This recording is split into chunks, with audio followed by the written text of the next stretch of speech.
Genial, ¿qué tal? Buenas noches con todos. Para abordar directamente, que el tiempo apremia, solo tenemos una hora y algo más, directo a lo que Hilton ha convocado a la charla a través de su firma consultora de contabilidad, es respecto a la aplicación de las NIF PYME o NIF plenas y o la norma peruana de contabilidad, ¿no? Que esa es la novedad para el año 2025. ¿Sí? Entonces, lo que vamos a exponer ahora es el material que todas las firmas, perdón, todas las firmas de consultoría y auditoría tienen sus boletines o artículos que lanzan para vender sus servicios, ya sobre todo sobre novedades. Lo que vamos a presentar ahora es el borrador del último artículo que vamos a presentar, que es sobre la aplicación de las NIF PYME y la norma peruana de contabilidad, ¿no? Déjame proyectar, por cierto. Sí, Déjame compartir. puedes compartir.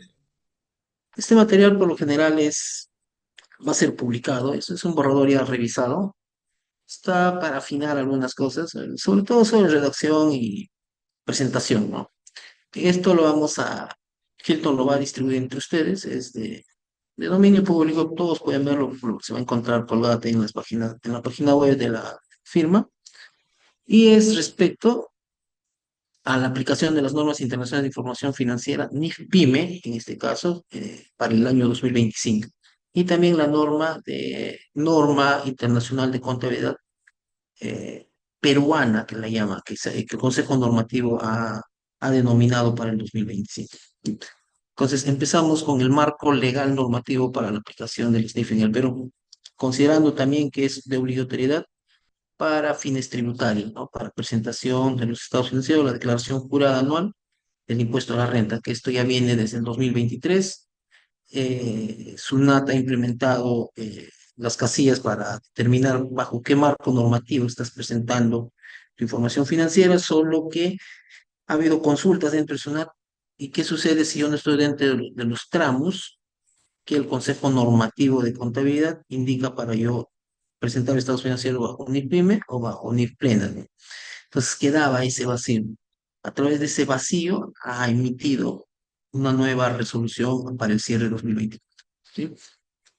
Empezamos. El marco legal en el Perú, este es el antecedente. Decimos que en noviembre del 22, resolución del Consejo Normativo, se aprueban las condiciones técnicas para la aplicación de normas internacionales de información financiera, que es NIF, que son las NIF plenas que conocemos, y también involucra las NIF-PYME, ¿correcto?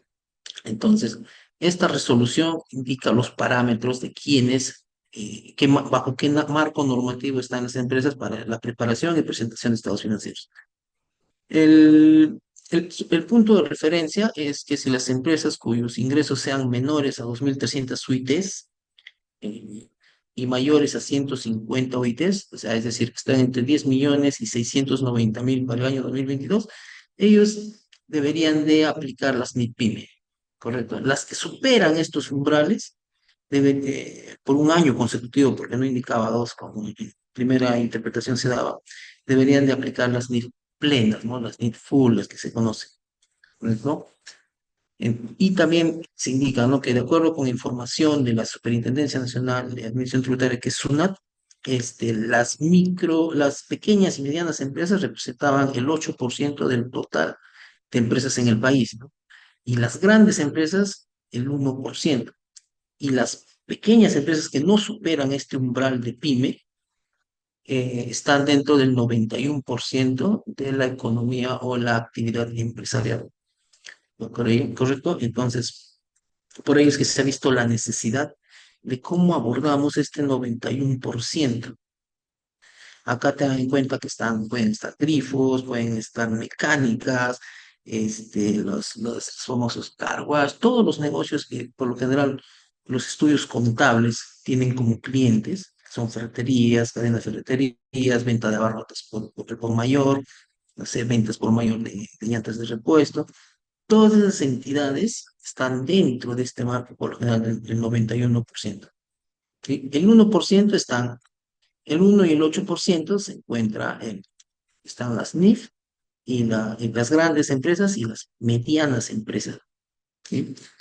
Entonces, por regulación tributaria, indicaba que en la declaración jurada anual de todos los años se va a consignar bajo qué marco normativo de contabilidad estás, y se han dado cuenta dentro de la recaudación que solo tenían información entre el 8 y el 1%, que indicaba que estaban bajo un estándar. El 91% se podría decir que estaba en el limbo, ¿no?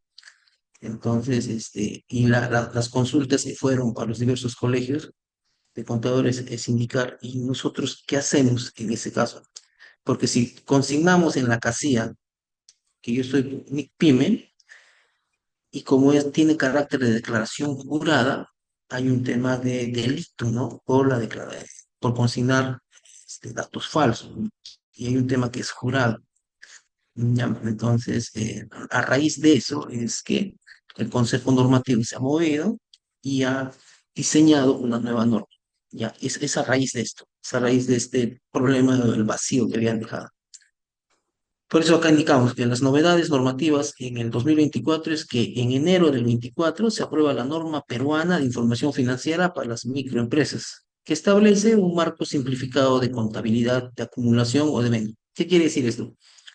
Que cuando indica que es simplificada, se refiere a que no va a haber muchas estimaciones, sino se va a contabilizar sobre lo que sucede el día a día en este tipo de empresas.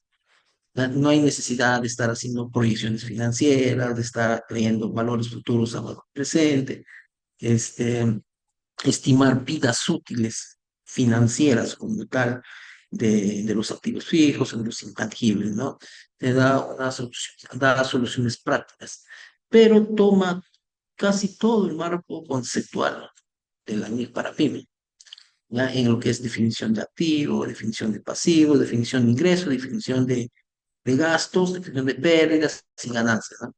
Parte de esa, parte de ese marco conceptual, ¿sí? La literatura que trae esta norma peruana son de 35 hojas, ¿sí? De 35 páginas, que es muy digerible. Todos lo pueden descargar de la página web del Consejo Normativo de Contabilidad, ¿sí? Y sugiero que lean para que puedan atender a sus clientes o puedan atender a emprendedores, ¿no? Nuevas empresas que emergen, ya, y se les aconseja que estén bajo que empiecen con este marco normal, que no es caro, está dentro también de los parámetros que SUNAT en sus requerimientos tributarios, los auxiliares o libros que solicita, está acorde, ¿sí? Otra novedad en el año 2024 es que en agosto se aprueba el set completo de normas internacionales de información financiera. Estas sí son para grandes empresas, ¿no? O las que opcionalmente presentan o adoptan este marco normativo. En septiembre del 2024 se aprueba también una norma que es de carácter internacional muy importante, que va a ser uno de los cambios más importantes que va a tener la contabilidad en estos últimos tiempos, que es NIF 18, ¿no? Que va a revolucionar el cambio de las demás normas que hay en general, y va a afectar también a la norma peruana, va a afectar a la norma, a la NIF PYME, va a afectar porque tienen que tener en cuenta que cualquier actualización que tiene las normas plenas, las NIF full, la NIF PYME las adopta de manera simplificada para que tengan cierta semejanza. ¿Por qué? Porque las MIPYME se han diseñado para empresas que están emergiendo y que en un punto del tiempo van a pasar de ser pequeñas a grandes empresas. Ese es el objetivo, ¿no? Por eso hay un principio contable de empresa en marcha. Por ese sentido es que cualquier cambio que hay en las NIF plenas, las NIF-PYME cada 3 años hace sus actualizaciones. Las actualiza y toma como referencia las NIF completas y las adapta, no todos los criterios de estas nuevas normas, y las adapta para las pequeñas y medianas empresas. ¿Sí? Entonces, bajo este contexto, eh, va a afectar esta nueva norma internacional de 2018, va a afectar a las demás normas que vienen.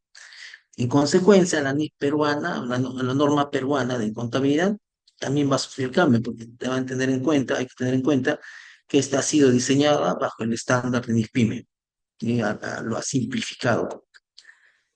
La literatura, dicho sea de paso, la literatura de la NIF-PYME son de alrededor de 600 páginas, ¿sí? La literatura de NIF plenas son 6.000 páginas y la literatura de la norma peruana es de 34 páginas. Entonces, estamos hablando de resúmenes simplificados que van a ayudar a todo tipo de empresario. Otra novedad es que la norma la NIF 19, que es para subsidiarias, son para empresas pequeñas que no tienen necesidad o no tienen obligación de rendir cuentas al público, ¿no? Estas dos normas son las que empiezan a revolucionar todas las normas que vienen. Entonces hay que tener presente. Pero sí teniendo en cuenta que la NIF PYME se actualiza cada 3 años y las NIF plenas se actualizan cada año, ¿sí? Y por consiguiente, esta norma peruana se va a actualizar en cuanto se actualicen las NIF PYME. Acá tenemos un resumen técnico respecto a las NIF PYME, ¿no? Que ahora se va a aplicar, ¿no? Como mencionamos, como se describe en el párrafo 1.2 de la sección 1 de la NIF PYME, acá quiero aclarar que la NIF PYME es una sola norma, ¿sí? Que está dividida en secciones. Y las NIF plenas son cerca de 30 normas entre interpretaciones y normas como tal, como normas de contabilidad y normas de información financiera. Y esta sí es una sola norma que está seccionada en secciones, ¿sí? Entonces, en el párrafo 1.2 indica qué es una pequeña y mediana empresa, ¿sí? E indica que es una entidad que no tiene obligación pública en rendir cuentas y publican estados financieros con propósito de información general para usuarios externos, ¿no? En cambio, si hacemos un comparativo en lo que indica la resolución del Consejo Normativo, el Consejo Normativo establece parámetros para definir qué es pequeña y mediana empresa por el nivel de ingresos o el total de activos. En cambio, esta norma solo toma en cuenta este punto, ¿no? Que no tiene obligación pública de rendir cuentas y que sus estados financieros son de propósito general, ¿no? Por lo general son para los dueños, para bancos, que no requiere demasiada información a revelar. Por eso indicamos, o sea, como se puede apreciar, la aplicación de esta norma no está regulada para entidades en base al nivel de ingresos o activo, ¿no? Como sí se ha establecido para empresas peruanas que según resolución 0221 del Consejo Normativo, estas sí son sobre el nivel de ingresos y el nivel de activos. ¿Cuál es el objetivo de la NIP-PYME? El, obje- el- la NIP-PYME tiene como finalidad establecer un marco simplificado y adaptado a las necesidades de las pequeñas entidades, ¿sí? Pero son entidades que no rinden cuentas al público, que como son las entidades que listan en bolsa, o las entidades que están supervisadas bajo eh, entidades regulatorias nacionales, ¿no? De gobierno, o SBS, puede ser el SMB, puede ser el Ministerio de Educación, el Ministerio de Salud, son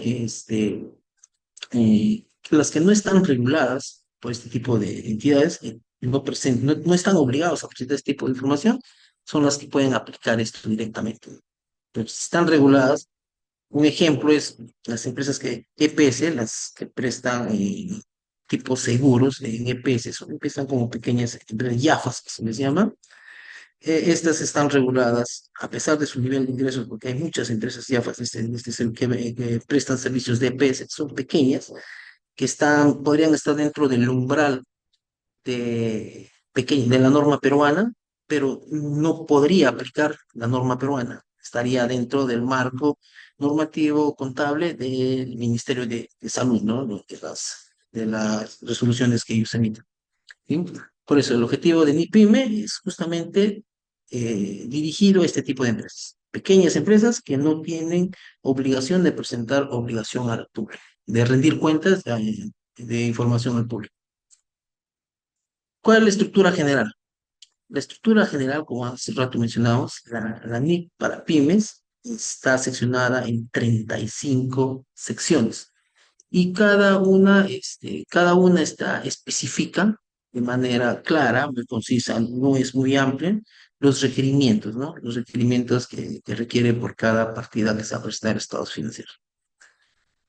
Pequeña empresa y mediana empresa, ¿no? O sea, esta sección, la sección define el ámbito de aplicación y las características de las pymes, ¿no? Y a las que va a dirigir. En la sección uno se establece todo el marco normativo de qué es una pyme y cuáles son sus características, ¿sí? Pero para un enfoque mundial, ¿sí?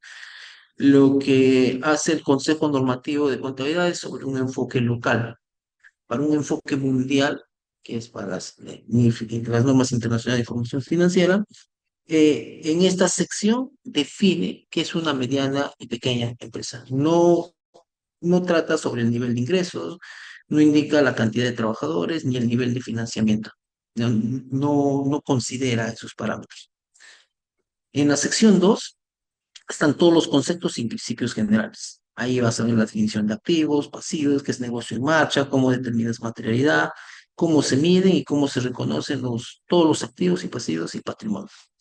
La sección 3 es presentación de estados financieros, indica los tres juegos completos de estados financieros que son los más conocidos, que es el estado de situación financiera, el estado de resultados integrales, el estado de cambios en el patrimonio, y pone al estado de flujo efectivo en su última sección, en la última actualización, que este, no recomienda el tipo de presentación que se debe hacer, porque hay dos formas de presentar los flujos efectivos, por el método directo y el método indirecto.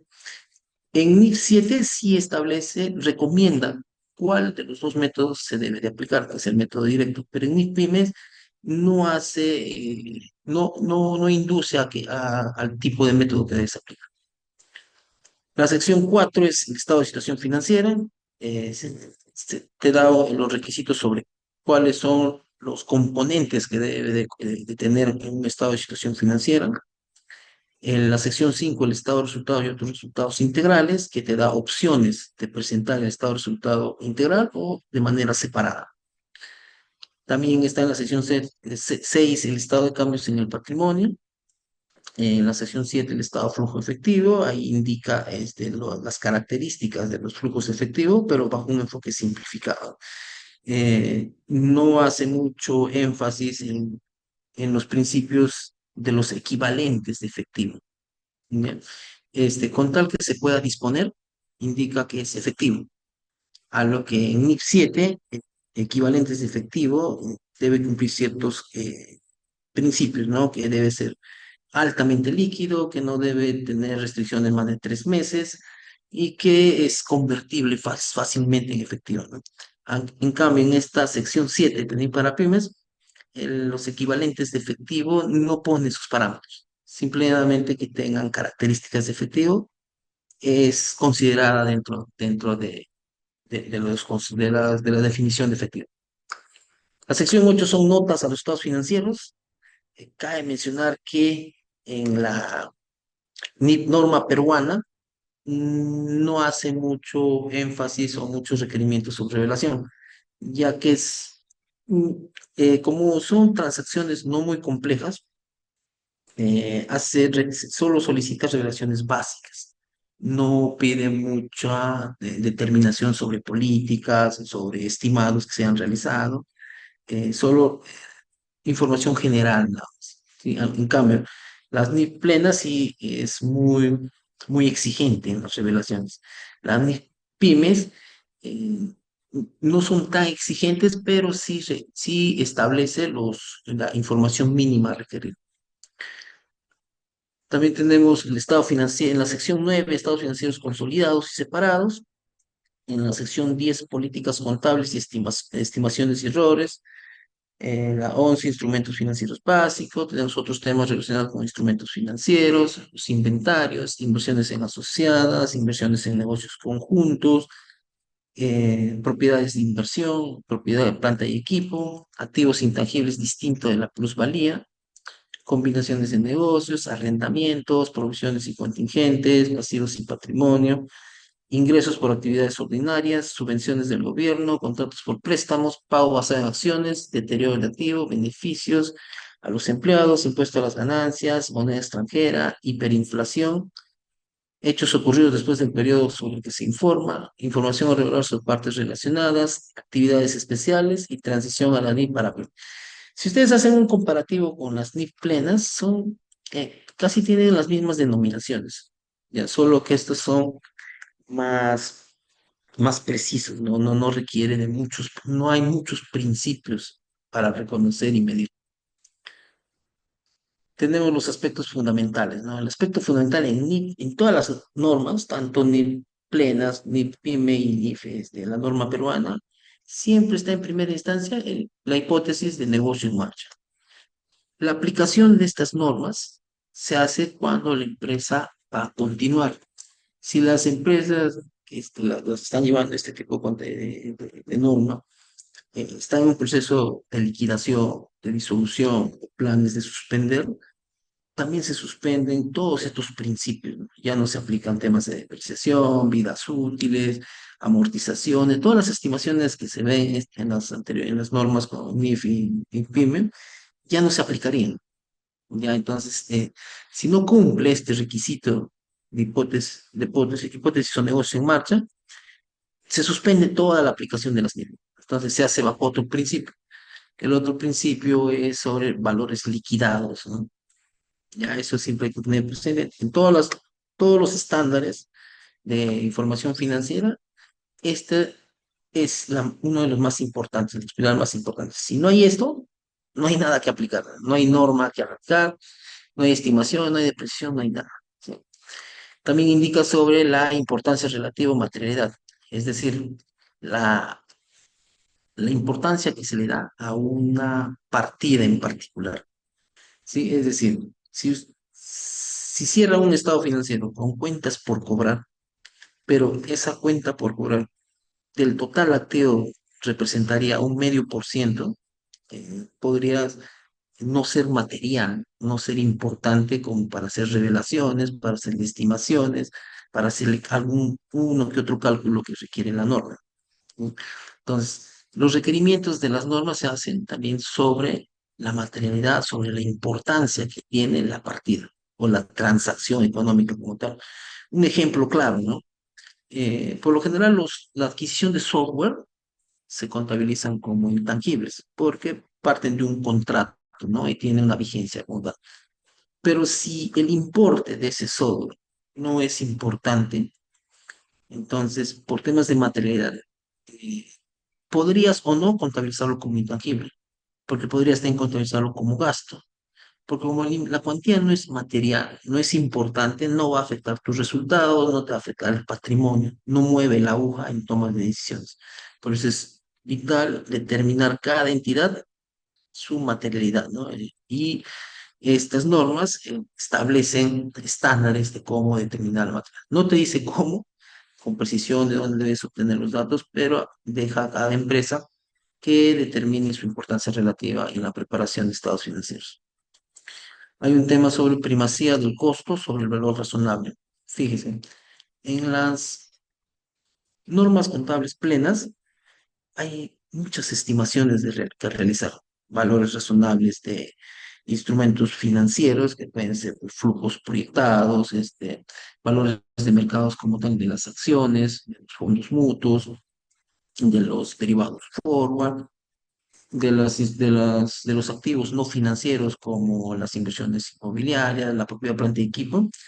eh, Puedes medirlo o hay requerimientos obligatorios de medir a valor razonable o a valores de mercado, ¿no? En cambio, la NIF PYME no hace mucho énfasis en los valores razonables, es opcional y prima más el tema del costo. ¿Sí? Por eso es que ese es uno de los diferenciales que hay entre las NIF plenas con las NIF para pymes, ¿sí? Pero acá indica, acá hay una excepción, ¿no? Salvo ciertos instrumentos financieros de inversiones donde el valor razonable sea claramente más relevante y fiable, ¿no? O sea, ¿qué quiere decir esto? Que si has logrado obtener el valor razonable de alguna partida material de tus estados financieros, entonces, si has obtenido y sabes que es fiable y crees que es relevante, podrías sustituirlo en lugar del costo. Ya esa es una excepción, pero es también opcional, ¿no? Salvo si tienes tú. O sea, puedes optar como no. ¿Sí? En 4, dice la presentación de estados financieros según la sección 3 al 8. Esto es lo que para Nick Pyme es un juego completo de estados financieros, lo que conversamos, ¿no? El estado de situación financiera, estado de resultados integrales, estado de cambios en el patrimonio, flujos de efectivo y notas. La norma simplifica revelaciones, eliminando muchas exigencias de las de las NIP plenas. Las NIP plenas requieren de demasiada revelación, ¿ya? Sobreestimado, sobre temas de mercado, es más futurista, se podría decir, las NIP plenas son más futuristas porque habla pues de valores razonables, tienes que revelar de dónde sacaste los datos o las variables para determinar un valor razonable, tienes que justificar del por qué te quedaste al costo y no al valor razonable, o viceversa, ¿no? ¿Por qué optaste por el valor razonable y por qué no por el costo? Revelas temas, por dar un ejemplo, estimaciones de incobrabilidad, indica cuál, te pide que reveles cuáles fueron las variables que utilizaste para determinar que es incobrable o no es incobrable, si hay políticas al respecto, no hay políticas al respecto. En cambio, NIF-PYME suprime mucho de estas exigencias, ya es más simplificada. Bueno, ¿no? También se habla del reconocimiento y medición de partidas específicas, es decir, eh, las partidas específicas se refiere a las partidas más complejas que se podría dar en este tipo de empresas. ¿Sí? Por lo general están en los inventarios y en los activos fijos, ¿no? También hay activos y pasivos que tienen cierto nivel de complejidad, se podría decir. Un ejemplo es que tomas un importe, un exceso de caja, lo inviertes en un fondo, en un fondo de inversión o en un fondo mutuo. Entonces, ahí hay cierta complejidad, pero la información la puedes tener de manera fácil, ¿no? Porque un fondo mutuo lo transfieres a una entidad especialista, especializada en la administración de fondos mutuos y te puede dar el dato correcto, ¿no? Entonces, pero sí lo podías considerar una partida específica. ¿Por qué? Porque es un instrumento financiero que tú no lo administras, has dejado en potestad de un tercero para que administre tu inversión, ¿no? Los inventarios que están en la sección 13 también indican que pueden ser medidos al costo o al valor neto realizable, el menor. Ya, esos también están en NIF plenas y en esta NIF no. ¿Qué quiere decir? Que los inventarios no pueden estar a costo histórico, no pueden estar permanentes, ¿sí? Tú no puedes tener un inventario por un importe o un valor menor que el que podrías vender después de deducir los gastos, ¿no? El ejemplo típico es si yo tengo un inventario, una existencia que vale 100, su costo de adquisición o de producción 100, y lo puedo vender en el mercado a 110, ¿ya? Pero para yo poderlo vender, me tengo que desprender de 15 de 15, o sea, 100 más los 15 que yo gastaría por el sueldo de un vendedor, por un comisionista, por la tienda, qué sé yo, donde voy a poder vender, sería el costo total de 115.000, 115, perdón. Y lo que vas a recuperar o vas a realizarlo sería entre 110. ¿Sí? Entonces, estas normas te indican, pues, no esperes venderlo para que reconozcas esa pérdida. Si tú ya conoces de manera con antelación que hay una pérdida al momento de realizar, reconócelo al cierre que estás reportando estados financieros, ¿no? Eso es tanto en NIP plenas como en NIP para pymes, que es la sección 13. En propiedad, planta y equipo, también hay la opción del modelo del costo, que es el principio general. La norma sugiere, te recomienda que tus activos fijos los mantengas al costo, ¿sí? Pero te permite de manera opcional, ya no te exige, ya si haya indicios de deterioro, que haya perdido su valor en el mercado, es decir, ¿no? Tienes tu activo fijo, compraste una camioneta del año y es a gasolina, gasolinero, y después sale un carro eléctrico que revoluciona mejor, tiene más capacidad y al mismo precio. El carro sigue siendo nuevo, pero lo ha reemplazado tecnológicamente otro tipo de activo similar, a un menor costo o un costo igual, pero que rinde más, ¿no? Entonces, a pesar que haya ese indicio, ya, podrías hacer, no te exige la norma que hagas una estimación de si perdió o ganó valor, ya, a pesar que hay ese indicio, a lo que en NIF plenas indica, ¿no? Si hay estos indicios, sí tienes que evaluar y hasta reconocer la ganancia o la pérdida que hayas tenido por este indicio. En cambio, en mi PYME, en esa sección 17 te da la opción, pero prima, o sea, recomienda que te quedes por el modelo del costo. Te recomienda. Pero opcionalmente, si crees que va a ser más fiable, la medición va a ser mejor, vas a presentar una imagen más fiel, sustentas, podrías tomar el modelo de revaluación. Pero hay que tener en cuenta que hacer revaluaciones requiere de un profesional especializado, tiene un costo adicional. Entonces, la NIFPYME trata de economizar a este tipo de empresas, ¿no? Entonces, como es caro hacer una tasación, que venga un perito y haga todo el informe, por eso es que te da esta salida. Y no es obligatorio, sino es opcional y sugiere que te quedes o recomienda que te quedes en el modelo del costo. Los arrendamientos en la sección 20 eh, lo clasifica en arrendamiento financiero, que son por lo general los leasing, y los arrendamientos operativos, que son los alquileres. Para NIPYME solo se activan y se reconoce un pasivo por los leasing, ¿no? Por los arrendamientos financieros. Por los arrendamientos operativos, que son alquileres, la norma establece que se debe reconocer el gasto como tal en el resultado, ¿no? De manera lineal por cada pago que realizas mes a mes, cada 2 meses o cada año, según el contrato. En cambio, en NIF plenas, en NIF full, sí exige que se reconozca por los arrendamientos operativos, activos y pasivos, eh, con ciertos requisitos de su reconocimiento. Para pasar un poco más rápido, tenemos las revelaciones. De todo, después de aplicar todas las secciones como tal, la NIPYME reduce significativamente las notas respecto a las NIS plenas, enfocándose en información que resulte realmente relevante para los usuarios externos, como bancos, acreedores, inversionistas privados o entidades de supervisión local, ¿no? Este, a un banco, si tú vas por un préstamo, el banco ya midió tu riesgo, pero requiere cifras como tal y no mucha revelación.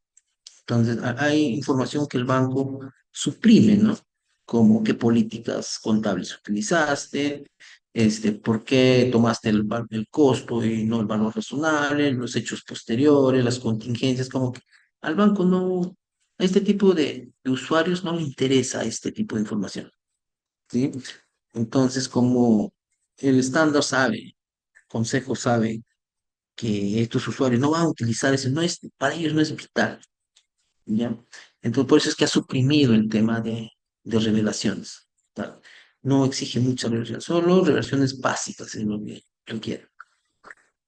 Revisión y actualización. Fíjese, las NIF para pymes, el consejo que emite estas normas las revisa cada 3 años, ¿sí? Y las NIF plenas se revisan cada año. ¿Pero por qué? Dice, ¿no? Porque considera el tema del costo-beneficio y la capacidad de aplicación por parte de las firmas.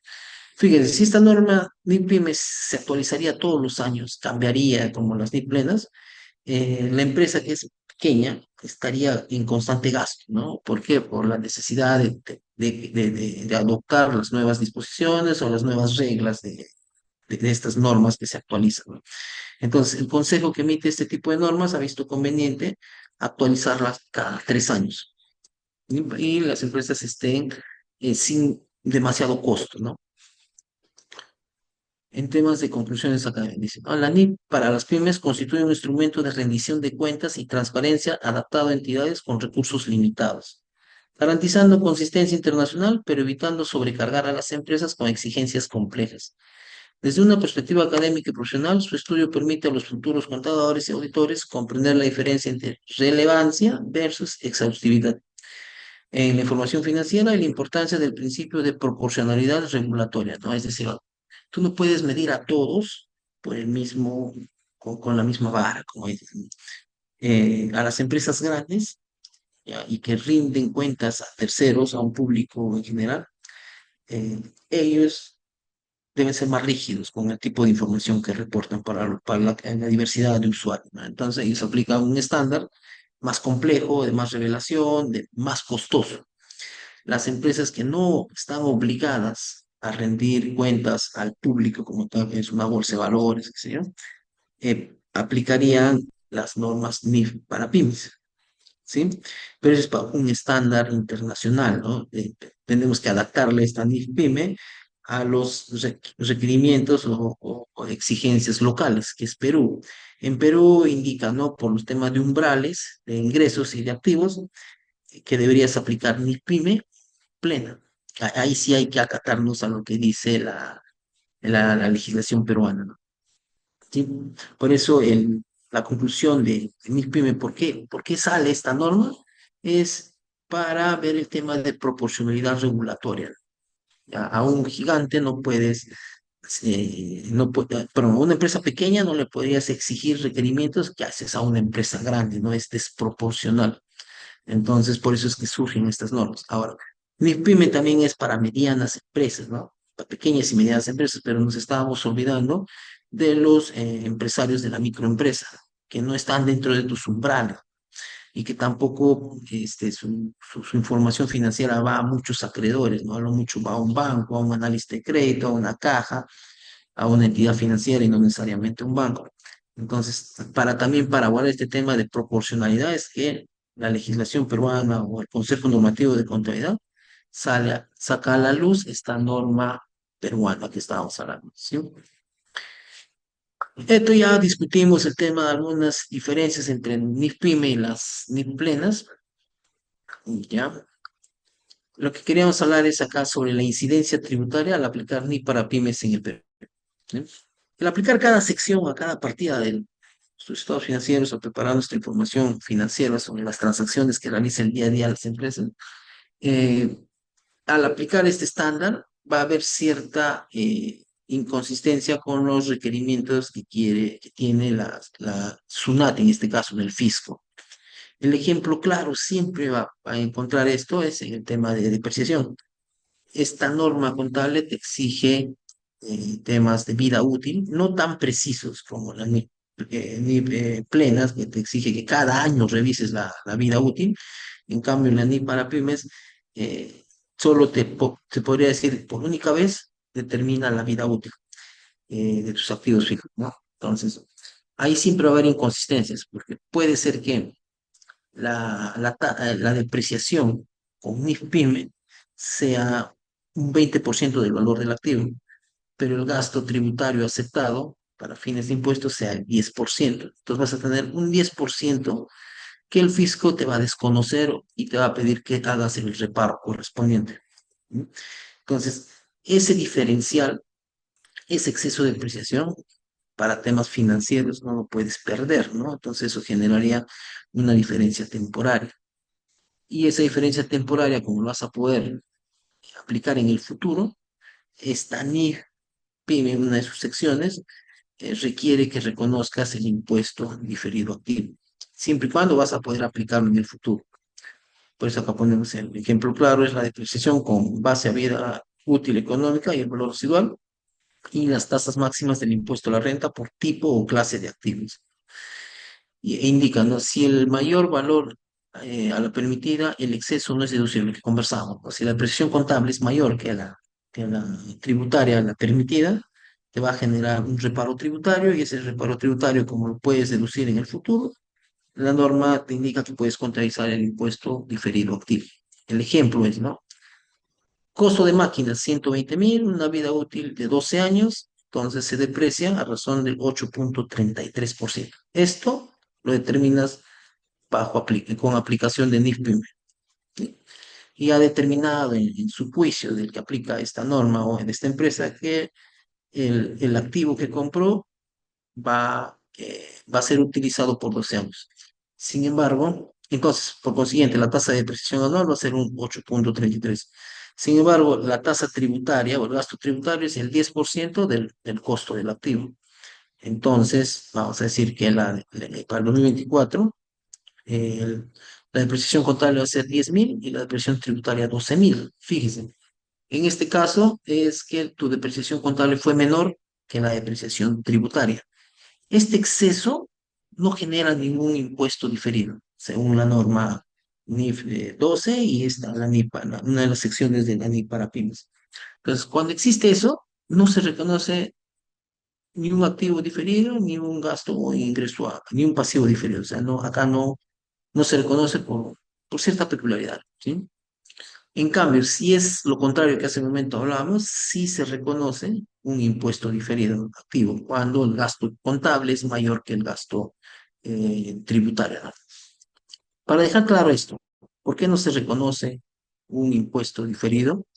Porque la base contable es mayor y la contable es menor. Sucede que las tasas de SUNAT son topes por año, son hasta, dice. No indica, si te dice 10%, la norma tributaria no sugiere o no es que vas a depreciar tu activo a razón de 10 años. No, a eso no se refiere, sino ese 10% tributario que estamos hablando acá se refiere al tope máximo por año que deberías de deducir como gasto. Entonces, si tú deduces menos, no hay problema. Tú puedes deducir hasta el 2% de manera anual y todos los años, como no superas el 10%, puedes aplicarlo hasta por 20 o si es 2% a razón de 50 años. Puedes estar depreciando, depreciando, depreciando y Suna te lo va a aceptar, ¿no? Ya siempre y cuando no supere el valor del costo, ¿no? Entonces, como es un hasta, no se reconoce en un impuesto pasivo diferido, ¿no? Cosa contraria sí sucede cuando el gasto es mayor, porque como has superado el tope, pero vas a tener ese exceso, lo vas a poder aplicar o deducir en el futuro. Entonces, como va a ser un beneficio a futuro, financieramente hablando, y va a ser deducible en el futuro, ahí sí puedes reconocer el impuesto diferido, ¿no? Ese es uno de que siempre vas a ver este impacto contable versus sobre lo tributario. Lo que hace un momento hablábamos sobre los leasing, el arrendamiento financiero. Ya para ANIPYME se reconoce activos y pasivos, ya por el arrendamiento financiero. Por el arrendamiento operativo se reconoce un gasto sobre el alquiler, ¿sí? El régimen tributario indica, ¿no? Que si tú tienes un arrendamiento financiero, perdón, un activo adquirido en arrendamiento financiero, puedes depreciarlo a razón del tiempo del contrato, ¿sí? Sí, ejemplo bien rápido, si tú compras una camioneta, ¿ya?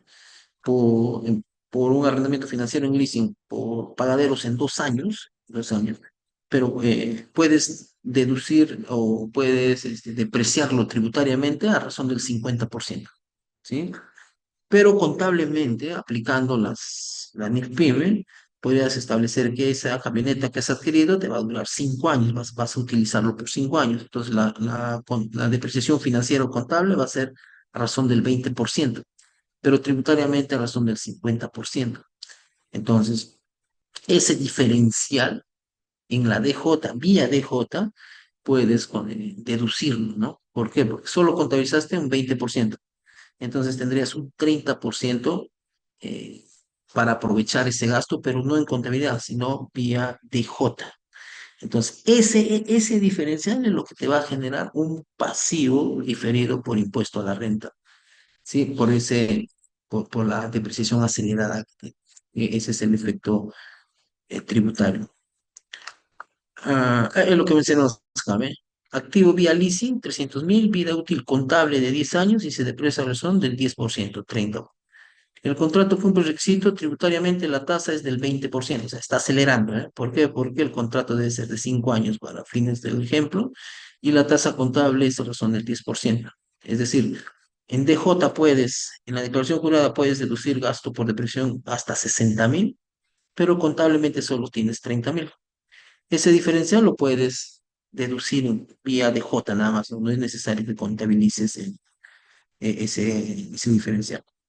Pues la conciliación es que se resta tributariamente 30.000, ¿no? Deducción mayor que el gasto contable y genera un pasivo por impuesto diferido, que mencionaba, ¿no? Por ese exceso. ¿Por qué? Porque eh, contablemente tú vas a poderlo depreciar a razón de 5 años, pero en la DJ solo puede aparecer hasta 2 años, ¿no? 50%. Como te has aprovechado hasta el 50% solo en 2 años, entonces en el año 3, 4 y 5 vas a tener contabilizado un gasto por depreciación. Y ese gasto por depreciación contable vas a tener que repararlo en la DJ, vas a tener que adicionarlo. ¿Y con qué se compensa? Con el pasivo diferido que has generado. ¿Sí? Esas son reglas de impuestos diferidos. También puedes tener provisiones de incobrables. Los encuentras en estas secciones, en desarrollo, en la sección 11, 12 y 21. Entonces indica, no se reconoce deterioro de cuentas por cobrar cuando hay evidencia de pérdida esperada o incumplimiento. Esto se ha actualizado, ¿ya? O sea, en mi para pymes no hay pérdida esperada, ¿sí? Es pérdida incurrida como tal. O sea, es decir, ¿no? Tú diste crédito a cualquiera de tus clientes a razón, no sé, de 30 días. Llega el cierre del año, el 31 de diciembre, y verificas que este cliente ya tiene 60 días de atraso desde la fecha que cumplió su crédito. Entonces, hasta ahí ya tienes evidencia que ha incurrido en incumplimiento, ¿no? Entonces, como ya hay una pérdida incurrida, financieramente puedes reconocer por estas secciones que indican acá, la sección 11, 12 y 21, que puedes reconocer el deterioro o la estimación de cobranza dudosa. Pero para fines tributarios debe cumplir ciertos requisitos, ¿no? Como que debe estar discriminada en el libro diario, debe estar, debe saber gestionado, debe estar en incumplimiento, ciertos requisitos que en la ley del impuesto, de la ley del impuesto a la renta establece. Y si no cumples, ese gasto que has contabilizado bajo la sección 11, 12 y 21, tienes que repararlo en la DJ, tienes que adicionarlo. Y en esa adición te va a generar, hasta que cumplas el requisito, que puede ser el año posterior, deberías reconocer esa ventaja, ¿no? Es un activo diferido, ¿no? ¿Sí? Entonces, este es el impacto que podría tener en el tema de adoptar este tipo de normas, ¿no?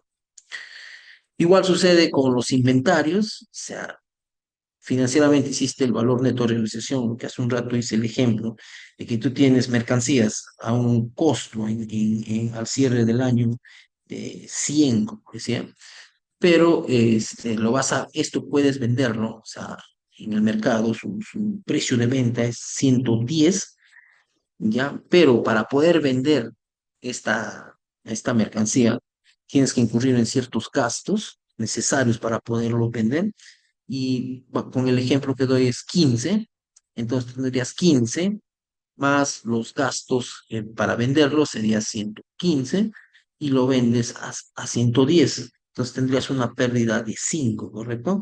Pero esa pérdida, ¿cuándo sería? Cuando en la fecha en que lo vendes, ¿verdad? Entonces, pero estas normas no sugieren que no debes esperar a que suceda esa pérdida como tal, sino tú ya debes de reconocer de manera anticipada. ¿Sí? Entonces, este tipo de gasto para fines tributarios no es aceptado. Entonces, tienes que hacer el reparo correspondiente en la DJ, ¿sí? Hasta que efectivamente realices la venta como tal. Una vez realizada la venta en el futuro, recién va a ser deducible.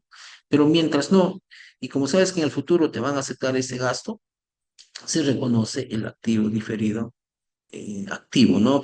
Diferido por el impuesto a la renta, por este concepto. Ahí están los ejemplos. También tenemos temas como los beneficios laborales, ¿ya? Es clásico también, como las vacaciones, ¿no? La sección 28 de NI para pymes indica que se debe de reconocer todos los beneficios que incurres tú como empresa por los servicios que han prestado a tus trabajadores, ¿sí? independientemente de que la legislación local del país donde operas indica cuándo estás obligado a realizar este pago. Sí, para el caso de Perú, en el tema de vacaciones, la obligatoriedad de pagar vacaciones es cuando cumple el año y que estén cancelados antes de la declaración, antes de la presentación de la declaración jurada del año, que es el siguiente año, ¿correcto? Entonces, vas a tener en tu balance, en tus cuentas por pagar, va a figurar la cuenta de vacaciones por pagar si has aplicado correctamente la sección 28. Ese pasivo de cuenta por pagar de vacaciones para fines fiscales indica que yo te acepto ese gasto que has reconocido o te acepto ese pasivo en la medida que hayas cancelado efectivamente. Y puedes deducirlo hasta lo que has cancelado en enero, febrero, hasta la presentación de la DJ. Lo que has dejado de pagar hasta esa fecha, lo vas a tener que reparar, te dice en la DJ. Yo no te voy a aceptar ese gasto. Pero financieramente, aplicando la sección 28, debes de reconocer el gasto. Entre comillas se llama las vacaciones truncas, ¿no? O las vacaciones que han venido vengándose de manera mensual. Entonces, ese reparo tienes que deducirlo también en la DJ, ¿sí? Entonces, te va a generar también un activo diferido por ese concepto, ¿no? Cosa que no sucede con la CTS, porque para CTS fisco, las reglas del fisco no requieren que se haya realizado el pago para que sea deducible, porque saben que está legislado por otra ley, ¿no? Por la ley de CTS, su obligatoriedad y todo ese punto, ¿no? No es como las vacaciones, ¿no? Que sugieren un beneficio, ¿correcto? Otro ejemplo es algo parecido con los intangibles, ¿no? Igual que con los activos fijos, ¿no? Por el tema de vida útil. Las propiedades de inversión, fíjense. Hace un momento indicamos que el valor razonable es opcional. Si deseas, acá prima en las NIPYME el costo. Manténlo al costo y no te hagas muchos problemas, algo así te dice. Pero si deseas y crees que va a ser para una adecuada presentación, va a representar mejor la imagen financiera, económica de la empresa, hazlo, te dice, ¿no? Y susténtalo para fines, ¿quién va a validar eso? Entonces, si tú como empresa estás bajo este estándar y adoptas o escoges, optas por medirlo al valor razonable en una inversión inmobiliaria o una propiedad de inversión que no es más que un bien que tienes, un edificio, se puede decir, o un terreno, un inmueble, que no lo ocupas para desarrollar tus actividades como empresa, sino lo tienes para alquilarlo o lo tienes simplemente para que gane valor en el mercado. Esos son uno de los principios de reconocimiento, porque si la empresa ocupa este inmueble, ya no sería una propiedad de inversión, sino sería activo fijo, que está sobre otras reglas de otra sección de esta NIC para pymes, ¿no? Entonces, si cumple este requisito de la sección 16, que tienes un inmueble, el inmueble tú como empresa, como dueño, no lo ocupas, lo tienes para adquirir rentas a través de los alquileres, o nadie lo ocupa, solo lo tienes para que gane valor en el mercado a través de la plusvalía que tienen este tipo de bienes, o en su defecto lo tienes y no sabes qué hacer con este bien. Ya, entonces, cumple el criterio para ser reconocido como propiedad de inversión. Entonces, optas por medirlo al valor razonable, es decir, su valor de mercado actual, porque como les mencionaba, este tipo de activos gana valor en el mercado, ¿sí? Pero tú lo tienes al costo, al importe que lo adquiriste, ¿no? Entonces, optas por medirlo al valor razonable, viene un tasador o uno que hace flujos descontados, por lo general es un tasador de inmuebles y te indica que su valor ha ganado valor. Lo que valía 100 ahora vale, no sé, 1000, ¿sí? Como es propiedad de inversión, ese 1000 se reconoce como una ganancia en el estado de resultados, ¿sí? Esa ganancia afecta a tu resultado y tu patrimonio, ¿sí? Hubo ganancia. Se cargó al activo la diferencia de 1400 y una ganancia de 1400 en Estados Unidos. Esa ganancia para efectos fiscales, para el fisco, no constituye un ingreso gravable, no es ingreso, ya te establece así dentro de eso. marco regulatorio, ¿no? Entonces, pero está afectando tu patrimonio. Entonces, ¿qué te dice la norma? Reconoce ese diferencial que SUNAT no te acepta, te dice que no es ingreso, reconoce un pasivo diferido por impuesto a la renta. Eso es lo que indica la sección de diferido, ¿sí? Entonces, este es el impacto que tendría tributariamente por medir tus propiedades de inversión al valor razonable. Este es el ejemplo, ¿no? Ganancia por valor razonable, 70.000, conciliación. Estos 70.000, como no es ingreso gravable, debes reconocer un pasivo por impuesto a la renta diferida.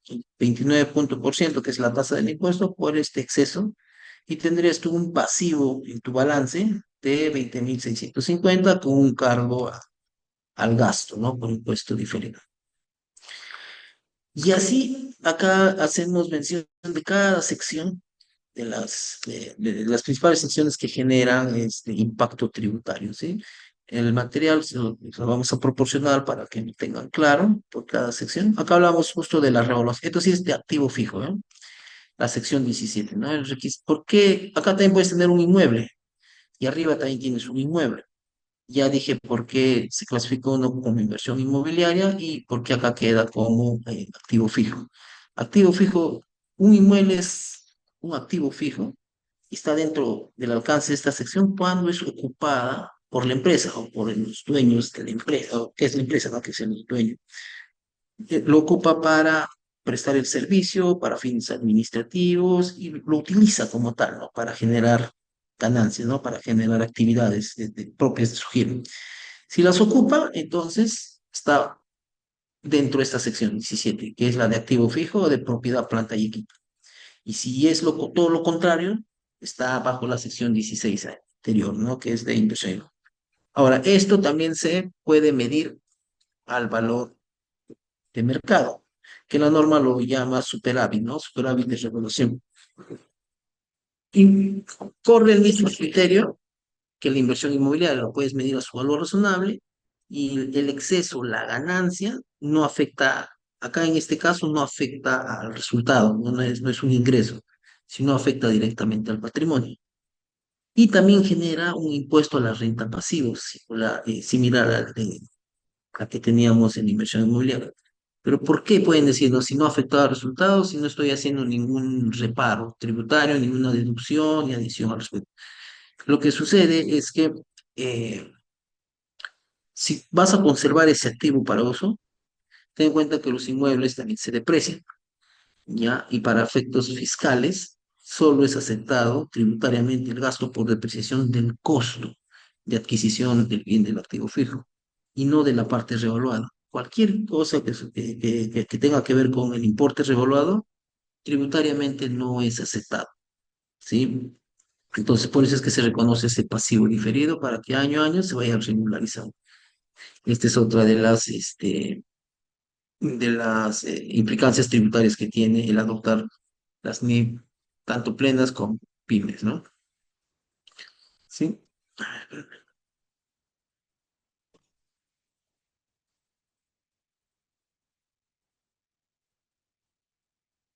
Como mencionaba, la NIF que estábamos hablando sobre la norma peruana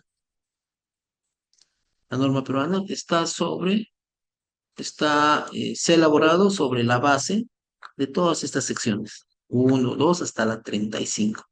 Es más digerible, son cerca de 35 páginas.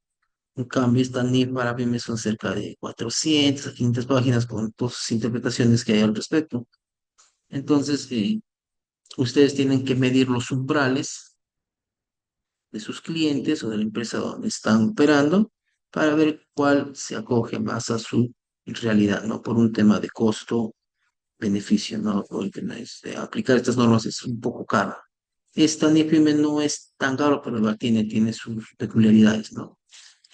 Sí. Ahora, algo bien curioso, solo para terminar. Recuerdan que acá mencionaba que va a entrar en vigencia esta NIF 18. Con el cambio de esta NIF 18, con la entrada en vigencia, los nombres que conocemos a las NIF, decimos NIF, Norma Internacional de Información Financiera, van a cambiar, ¿no? Ya no se van a llamar eh, como tal, ¿no? Sino va a cambiar su denominación y las NIF, como las conocemos, se van a llamar ahora normas NIF de contabilidad. Sea, esa es su nomenclatura que va a ir de acá en adelante, ¿no? Normas NIF, no, normas NIF de contabilidad. Ya no van a llamarse normas internacionales de información financiera, aunque en el fondo, así es siendo, aunque esta va a modificar a todas las NIF, ¿ya? Esta va a modificar a todas, tanto en nombre, nomenclatura, en concepto, en contenido. Entonces, también se están haciendo, ya estamos realizando artículos al respecto de cuál es el impacto en otras normas, porque esta tiene vigencia a partir del año 2027. A partir del año 2027 en adelante entra en vigencia, ¿no? Que va a ser todo un cambio brutal, que te reemplaza a la NIC 1 de presentación de estados financieros. Es más exigente, más comprensible y más interesante, si así se puede decir. No sé, Hilton, si hasta ahí tienen alguna consulta al respecto. Sí, Juan, bueno, todo lo que corresponde al tema del marco normativo y todo lo que has comentado con respecto a la aplicación de las normas, ¿cuáles serían las recomendaciones para poder, de repente, en una primera etapa del tema de adopción o de implementación para ahora las pequeñas o empresas que ya están emergentes puedan eh, no tener algún inconveniente, ¿no? Y empezarla a trabajarlas, ¿no? Claro, lo primero es hacer el test de este umbral. Ya, dependiendo en qué umbral está, porque ten en cuenta que la declaración jurada que viene del 2025 y del presentada en el 2026 ya va a incluir esta casilla también, ¿no? De que bajo qué estándar estás, si estás en PYME full o la norma peruana, ¿sí? Y al hacer tu test no puedes cometer el error porque van a estar sujetos a multas, ¿no? El de haber consignado, se puede decir, datos falsos al consignar bajo qué marco normativo de contabilidad estás. Primero es eso, ¿no? Sí, después identificar las principales transacciones que tiene la entidad donde estás operando. Si estás bajo un INPIME, tienes que identificar las principales transacciones que te podría decir que de mayor complejidad, indistintamente podría ser las mismas ventas, ¿no? En donde se agrava el problema cuando son servicios, ¿no? En los servicios, porque hay un tema de reconocer los ingresos sobre el grado de avance o el servicio prestado, que en ocasiones coincide con el devengo tributario, que para fines fiscales también tiene sus reglas, ¿no? Entonces, lo primero que hay que hacer es identificar primero este tramo, hacer el test si estás dentro de tus tramos y después identificar las principales transacciones que tiene tu entidad y dónde vas a tener impacto, ¿no? Si vas a tener impacto en esta sección. Tendré impacto en la presentación, tendrá impacto en las notas, en el flujo efectivo. Vas buscando, ¿no?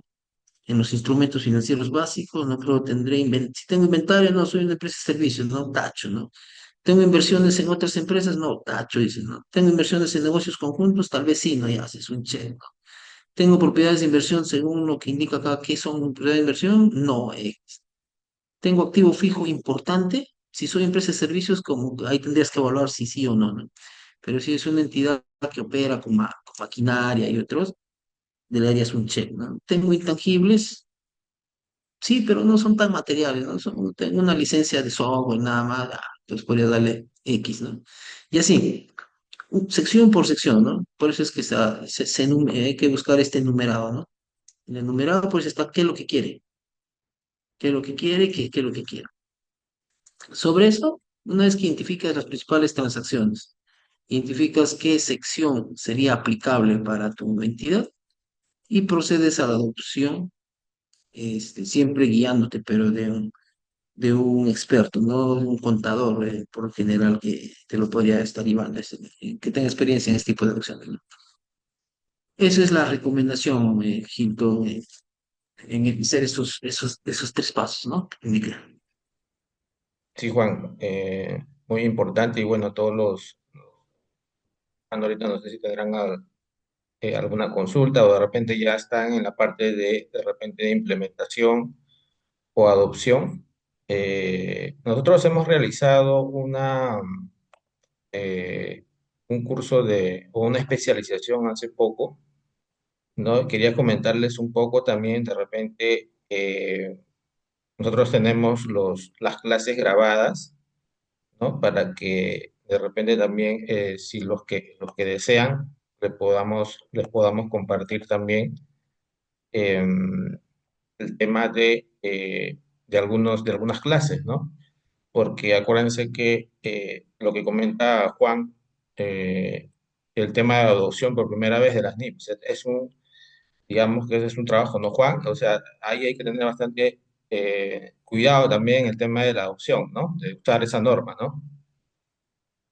Claro, pero como te es un poco más sencillo, más, por el enfoque que es simplificado el tema de la norma peruana, pero sí hay que adoptarla, ¿no? Claro, claro. O sea, Pues, sí o sí tenemos que adoptar alguno de estos enfoques, ¿no? Porque ya están regulados, ya nadie se escapa, se puede decir.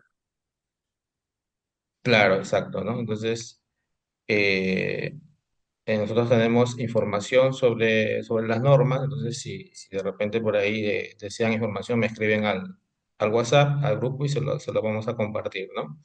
Entonces, eso quería comentarles y también decirles que si de repente necesitan el servicio también de adopción, se pueden comunicar también conmigo y podemos de repente darles algún apoyo ahí también, ¿no?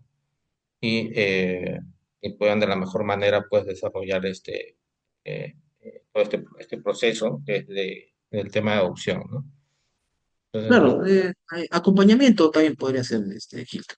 claro, claro, un poco ahí el trabajo que realiza Juan, que es el gerente de auditoría, entonces, y estamos prestos a cualquier solicitud que puedan necesitar, ¿no? Entonces, Juan, te damos las gracias por la charla, ya que ha sido muy completa. Entonces, y nada, agradecer a todos también los que se han dado el tiempo en participar ahora y estamos en cualquier momento nuevamente con alguna charla o algún curso, ¿no? Se los va a compartir también. Juan, gracias y bueno, será hasta la próxima. Momento, hay una consulta que tiene Alex Jansen.